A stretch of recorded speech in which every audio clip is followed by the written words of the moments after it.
नमस्कार। आप देख रहे हैं द एसपी प्रेस और आज के इस दिन की हवाओं में ही कुछ अलग सी बात है। आज की फिजाओं में एक ऐसी आवाज खुली हुई है जो हमें प्यार करना सिखाती है, मोहब्बत करना सिखाती है, जो हमारे टूटे हुए दिल को मरहम लगाती है और जो हमें जिंदगी के हर जज्बात से रूबरू कराती है। आज है तारीख 25 अप्रैल और आज उस शख्स का जन्मदिन है जिसे आज की पीढ़ी आवाज का खुदा कहती है। जी हाँ, हम बात कर रहे हैं मुर्शिदाबाद की गलियों से निकलकर दुनिया के करोड़ों दिलों पर राज करने वाले अरिजीत सिंह की। आज के इस अंक में हम बात करेंगे अरिजीत की जिंदगी और उनकी गायकी के सफर के बारे में। उनकी सादगी, उनका संघर्ष, उनकी जादुई आवाज और वो अनसुने किस्से जो शायद आपने पहले कभी नहीं सुने होंगे। तो अपना हेडफोन तैयार कर लीजिए और दिल थाम कर बैठिए। अरिजीत का जन्म पश्चिम बंगाल के मुर्शिदाबाद में हुआ। संगीत इनके खून में था। इनकी माँ, इनकी नानी सभी संगीत से जुड़े थे।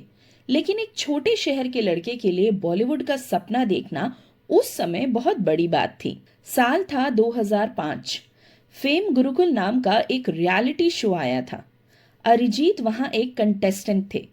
आपको जानकर हैरानी होगी कि अरिजीत उस शो को जीते नहीं थे। वे छठे नंबर पर बाहर हो गए थे। लेकिन कहते हैं ना कि हीरा अपनी चमक कभी नहीं छोड़ता। संजय लीला भंसाली साहब की पार की नजर उस समय उन पर पड़ी और उन्होंने तभी कह दिया था, ये लड़का लंबी रेस का घोड़ा है।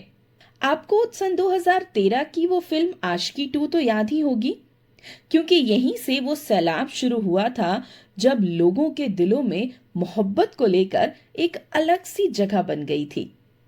क्योंकि उस समय जब ये गाना आया था तो हर किसी के मोबाइल की रिंगटोन यही थी। लेकिन इस मुकाम तक पहुंचने के लिए अरिजीत ने जो रास्ता तय किया वो इतना आसान नहीं था।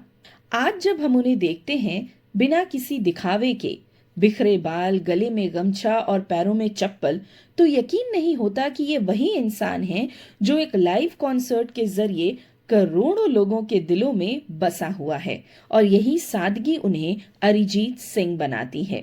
लोग अक्सर कहते हैं कि अरिजीत सिर्फ सैड सॉन्ग्स के किंग हैं, लेकिन जरा ठहरिए। क्या आपने बद्री की दुल्हनिया पर डांस नहीं किया? क्या आपने इलाही सुनकर रोड ट्रिप की प्लानिंग नहीं की? अरिजीत सिंह की सबसे बड़ी खूबी उनकी वर्सटैलिटी है। वो जितने गहरे चन्ना मेरेया में हैं, उतने ही चुलबुले गलती से मिस्टेक में भी हैं। और वो फिल्म तो आपको याद ही होगी, गोलियों की रासलीला रामलीला। उस फिल्म का ये गाना लाल इश्क, इस गाने के लिए उन्होंने घंटों रियाज किया ताकि वे शास्त्रीय पुट ला सके। अब आते हैं उस हिस्से पर जहां अरिजीत सिंह का कोई मुकाबला नहीं है। कहते हैं कि जब आपका दिल टूटता है तो पूरी दुनिया शोर लगती है, बस अरिजीत की आवाज ही मरहम जैसी लगती है। इम्तियाज अली के फिल्मों के गाने हो या करण जौहर की फिल्मों का ग्रैंड म्यूजिक, अरिजीत ने हर दर्द को अपनी आवाज दी। चन्ना मेरेया गाते समय रणबीर कपूर की आंखों में जो नमी थी, उसे अरिजीत ने अपनी आवाज से अमर कर दिया। और आपको जानकर ये बात बहुत हैरानी भी होगी कि अरिजीत को खुद अपनी ही आवाज ज्यादा पसंद नहीं है। एक इंटरव्यू में उन्होंने कहा था कि उन्हें अपनी आवाज बड़ी कॉमन सी लगती है। कितनी अजीब बात है ना, पूरी दुनिया जिस आवाज की दीवानी है वो कलाकार कितना विनम्र है। अरिजीत को लाइमलाइट से भी काफी परेशानी है। ऐसा हम इसलिए कह रहे हैं क्योंकि वे मुंबई की चकाचौंध को छोड़कर वापस अपने गांव मुर्शिदाबाद में रहते हैं।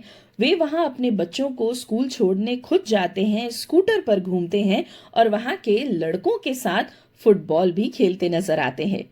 अरिजीत सिर्फ एक गायक नहीं है, वे एक बेहतरीन म्यूजिक प्रोग्रामर और प्रोड्यूसर भी हैं। उन्होंने प्रीतम दा के साथ सालों तक काम किया और गानों को अरेंज करना सीखा। शायद इसीलिए उन्हें पता होता है कि किस शब्द पर कितना जोर देना है और कहाँ सांस छोड़नी है।